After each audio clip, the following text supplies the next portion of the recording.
श्री स्वामी समर्थ. जयशंकर. सर्व दत्तभक्तांची पर्वणी असलेला दिवस म्हणजे दत्त जयंती. आणि दत्त जयंती 4 डिसेंबरला येत आहे. बरेच दत्तभक्त दत्त महाराजांच्या सेवेसाठी लागतातच. आणि दत्त महाराजांची सेवा, गुरुचरित्राचं पारायण, दत्तबाबांनी तसेच स्वामींची सेवा करतात. कारण का स्वामी शंकर महाराज हे दत्त अवतारीच आहेत. त्यामुळे दत्त महाराजांची, स्वामींची, शंकर महाराजांची अशी सेवा या काळामध्ये केली जाते. आता 13 तारखेपासून 21 दिवसांची सेवा म्हणजे स्वामी चरित्र सारामृत 21 दिवसाचं पारायण हे बरेच भक्तजण करतात. तसेच जे जमेल ते गुरुचरित्राचं पारायणही करतात किंवा साप्ताहिक सेवा म्हणून गुरुचरित्राचं पारायण आवर्जून दत्त जयंतीच्या निमित्ताने केलं जातं. पण तसंच दत्त महाराजांची अजून एक खूप प्रभावी अशी सेवा आहे. साधी आणि सोपी सेवा आहे. माझ्या स्वतःच्या खूप आवडीची आहे. कारण का ही सेवा मी नेहमी करते आणि वेळोवेळी आम्ही सेवेचा अनुभवही घेतलेला आहे. खूप साधी सोपी सेवा आहे खरं तर ही दत्त महाराजांची, पण तितकीच प्रभावी आहे. मुळात माझ्या आवडीची सेवा आहे ही. आज बरीच वर्ष मी ही सेवा करत आलेली आहे.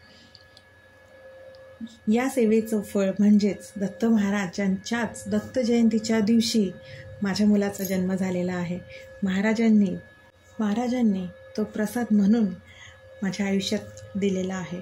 कुठलेही मागणं नव्हतं महाराजांकडे, की कुठलाही हट्ट नव्हता. फक्त महाराजांची सेवा होती. जे काही द्याल ते सुखरूप द्या. आणि महाराजांनी इतकं छान दिलं आहे की त्यांच्याच दत्त जयंतीच्या दिवशी मुलाचा जन्म माझ्या झालेला आहे. आणि आजही त्याला आम्ही अवधूत म्हणूनच म्हणतो. आणि त्या सेवेवरच्या विश्वासाला आलेलं यश म्हणूनही ते नाव आहे. असं हे दत्त महाराजांचं खूप प्रभावी असं स्तोत्र आहे. फक्त कुठलेही मनात अगदीच हट्ट धरून किंवा आपल्याला हे पाहिजेच असं न करता आपण महाराजांची फक्त सेवा करायची. ती मनापासून काय हवं आहे काय नको ते भरभरून देतात. फक्त वेळेची वाट बघायला हवी आणि आपलं कर्म प्रामाणिक असायला हवं आणि आपल्याकडे तो संयम असायला हवा. म्हणूनच म्हटलं ही माझी खूप आवडीची सेवा आहे. दत्त महाराजांनी त्यांच्या जन्मदिवशी मुलाचा जन्म तर दिलाच, त्यावेळेला मी अखंड हे स्तोत्राचं पठण करत होते. पण त्यानंतर जेव्हा माझ्या मुलाचं आजारपणही चालू झालं त्यावेळेलाही एक सुरक्षा कवच म्हणून या स्तोत्राचं पठण मी केलेलं आहे. आणि त्यावेळेलाही महाराजांचं सुरक्षा कवच त्याच्या भोवती राहिलेलं आहे. दत्त महाराज देतात ना, त्या देण्यामागेही उद्देश असतो की आपण किती विश्वासाने त्यांनी घेतलेल्या परीक्षेवरती खरे उतरतो आहे. आपल्या विश्वासाची परीक्षा पावलून पावली घेत असतात. म्हणूनच आपणच आपल्या सेवेवरती विश्वास ठेवायचा असतो. तर हे प्रभावी स्तोत्र कुठलं आहे तर हे प्रभावी स्तोत्र आहे ते श्री दत्तात्रय वज्रकवच. हो, अत्यंत प्रभावी स्तोत्र आहे. आणि नावाप्रमाणेच वज्रकवच, हे वज्राप्रमाणेच आपल्या भोवती कवच तयार होतं. आणि म्हणूनच हे दत्तात्रय वज्रकवच स्तोत्र ही अत्यंत प्रभावी, अलौकिक अशी अद्भुत स्तोत्र आहे. त्यामुळे या कालावधीत जसं जमेल तसं दत्त महाराजांचं हे दत्तात्रय वज्रकवच या स्तोत्राचं पाठ नक्कीच करा. हे खूप श्रेष्ठ असं स्तोत्र आहे. यामुळे आपल्या शत्रूंचा नाश तर होतोच, सर्व प्रकारचं दुःख दूर होऊन आपल्याला सर्व प्रकारचं सुख देणारं हे स्तोत्र आहे. या स्तोत्राची विशेष गोष्ट काय माहिती आहे का, की हे स्तोत्र आपण ज्या जागी बसून, म्हणजे प्रत्येक वृक्षाला एक महत्त्व आहे, आपण त्या ठिकाणी बसून हे स्तोत्राचं जर पठण केलं तर त्या वेगवेगळ्या इच्छापूर्तीसाठी ह्या स्तोत्रात पठणाचे फायदे आहेत. आपण जर औदुंबराच्या झाडाखाली बसून ह्या स्तोत्राचं आवर्तन केले तर आपली उत्कर्षाची इच्छा पूर्ण होते. आणि वैभवासाठी जर आपल्याला आवर्तन करायचं असेल तर बेलाच्या झाडाखाली बसून याची आवर्तनं करावी. ज्यांना विवाह जमण्याची इच्छा असेल त्यांनी आंब्याच्या झाडाखाली, ज्यांना ज्ञानाची इच्छा असेल त्यांनी तुळशीच्या इथे, आणि ज्यांना अपत्याची इच्छा असेल त्यांनी मंदिराच्या गर्भगारात म्हणजे मंदिरात बसूनही किंवा मठात जिथे जमेल तिथे बसून याची आवर्तनं करावी. आणि ज्यांना म्हणजे शेतकरी असेल किंवा ज्यांना जनावरांची इच्छा असेल, द्रव्याची इच्छा असेल, त्यांनी पवित्र ठिकाणी किंवा कुठल्याही देवालयात दत्त महाराजांच्या ह्या प्रभावी स्तोत्राची आवर्तनं करावीत.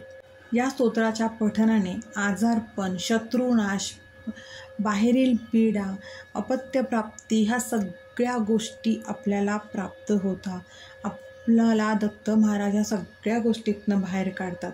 कारण वाईट शक्तींवरती अंकुश ठेवणारे फक्त दत्त महाराजच आहेत की जे वाईट शक्तींना रोखून ठेवू शकतात.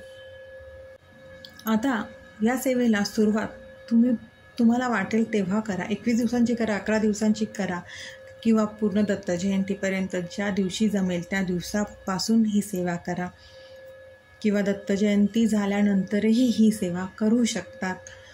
तर ही सेवा कशी करायची आहे? ज्या दिवशी तुम्ही सुरुवात करणार असाल त्या दिवशी सकाळी आपलं सर्व आवरल्यानंतर शुचिर्भूत होऊन आपल्याला ह्या सेवेला सुरुवात करायची आहे. सर्वात आधी तर आपल्याला संकल्पयुक्त सेवा करणार असाल तर संकल्प सोडायचा आहे. आपलं नाव, गोत्र, जी वेळ आहे, जी तारीख आहे, परत तुमचा काय संकल्प आहे, काय इच्छा आहे ती दत्त महाराजांना सांगून संकल्प सोडायचा आहे. आणि संकल्पयुक्त सेवा करणार असाल तर साहजिकच मांसाहार वर्ज्य, पराण्य वर्ज्य, ब्रह्मचर्याचं पालन ह्या गोष्टी कटाक्षानेच पाळायला हव्यात. एक वेळ, एक आसन हेही तितकंच गरजेचं आहे संकल्पयुक्त सेवा करणार असाल तर. त्यानंतर संकल्प झाल्यानंतर आपण आपलं आसन घेऊन दत्त वज्र कवच या पोथीच्या पठणाला सुरुवात करायची. सुरुवातीला त्यामध्ये जो पूर्वेतिहास दिला आहे तो पठण नाही करायचा. करन्यास आणि हृदयन्यास दिला आहे तो करायचा. तसेच ध्यान करून घ्यावे. त्यानंतर श्री दत्तात्रय वज्र कवस्य इथून 1 ते 15 श्लोक इथपर्यंत एक वेळा पठण करावे. त्यानंतर मुख्य कवचाचे 1 ते 22 आवर्तनासाठी हे श्लोक म्हणावेत.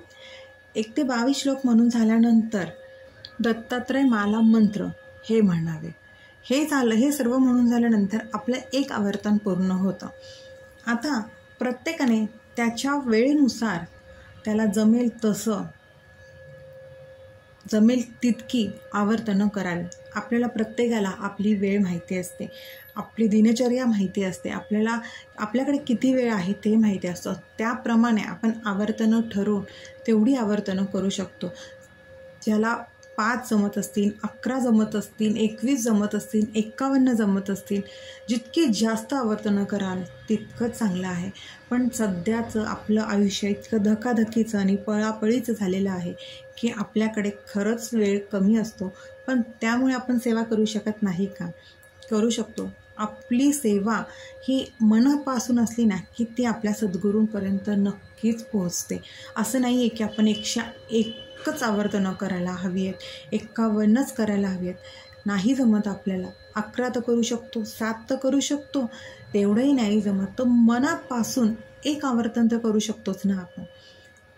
त्यामुळे आपल्या सोयीनुसार आपल्याला जमेल तसं आपण मनापासून फक्त सेवा करायची आहे. आणि ते स्वामी दत्त महाराज आपली सेवा बघत असतात, आपले कर्म बघत असतात, आपली धडपड, आपली तळमळ बघत असतात की आपण मनापासून ही सेवा करतो आहे. त्यामुळे फक्त मनापासून तुम्हाला जमेल तसं, जमेल तितकी आवर्तनं करा. फक्त मनापासून करा. दत्त महाराज स्वामी त्या सगळ्या तुमच्या इच्छा नक्कीच पूर्ण करतात. जर तुम्हाला 101 आवर्तनं करायची असेल तर तुम्ही सकाळी आणि संध्याकाळी अशी मिळून ही आवर्तनं करू शकतात. फक्त स्वतःच्या सोयीनुसार ही आवर्तनं करा. कुणी सांगितले की एवढीच आवर्तनं केल्यावर दत्त महाराज प्रसन्न होतात, तेवढंच केल्यावर होतात, असं नाही आहे. हो, मान्य आहे की एवढे आवर्तनं केले की आपल्याला तेच फळ पण त्या पटीनेच मिळतं. पण आपल्याकडे ही तेवढी क्षमता असायला पाहिजे, आपल्याकडे तेवढा वेळ असायला पाहिजे. आणि कुठल्याही देवाने आपल्या शरीराला त्रास देऊन त्यांची सेवा करायला सांगितलेली नाही आहे. कारण का महाराज नेहमी सांगतात 2 हस्तक आणि 1 मस्तक इतकं पुरेसं आहे. तुम्हाला जमेल तशी सेवा करा. नाही तर महाराज नेहमी सांगतात की नामस्मरण करा, तुमच्या कर्मातनं तुमची सेवा प्रकट होऊ द्या. त्यामुळे कर्म प्रामाणिक ठेवा, कष्ट प्रामाणिक ठेवा आणि स्वामींवरती, दत्त महाराजांवरती, शंकर महाराजांवरती विश्वास ठेवा. मनापासून सेवा करा. फक्त एकदा जरी सेवा केली तरी त्यांच्यापर्यंत पोहोचते. गरज आहे फक्त मनापासून आणि विश्वासाने करण्याची. पण या सर्वांची शिकवण एकच आहे, डोळस पडणे श्रद्धा आणि विश्वास ठेवावा आणि आपली सेवा आणि आपलं कर्म करत राहावं. कुठल्याही अंधश्रद्धेवरती विश्वास न ठेवता आपल्या प्रत्येक ग्रंथामध्ये त्यांनी सांगितलेली शिकवण आहे ती अंमलात आणा आणि स्वामींचा, दत्त महाराजांचा आशीर्वाद प्राप्त करून घ्या. आणि ही खूप प्रभावी छोटी अशी सेवा आहे, पण खूप प्रभावी आहे. साधी सोपी सेवा आहे. आवर्जून करा आणि याचा अनुभव घ्या. आणि हो, याची पूजा मांडणी केली नाही तरी चालेल. आपल्या देवाऱ्यामध्ये दत्त महाराजांची मूर्ती, फोटो किंवा स्वामींची मूर्ती, फोटो नक्कीच असतो. त्याच्या पुढे बसा, दिवा अगरबत्ती लावा. फक्त जी अगरबत्ती लावाल त्याची जी काही विभूती असेल ती साचवून ठेवा. कधीही ही विभूती आपल्या कामात संरक्षणासाठी येईल. मुलांना नजर लागली असेल त्यासाठी, किंवा रोज आपण घरातनं बाहेर पडताना ही विभूती लावून नक्कीच बाहेर पडावे. कारण आपण ज्या आवर्तनं केलेले असतात त्याचं हे सिद्ध झालेली एक विभूती असते. त्यामुळे ती विभूती जमा करून एका डबीमध्ये भरून ठेवा. बाकी काही नाही, फक्त मनापासून ही सेवा करा आणि दत्त महाराजांचा आशीर्वाद प्राप्त करून घ्या. दत्त महाराज तुमच्या सगळ्या इच्छा नक्कीच पूर्ण करतील. श्री स्वामी समर्थ. दिगंबरा दिगंबरा श्रीपाद वल्लभ दिगंबरा.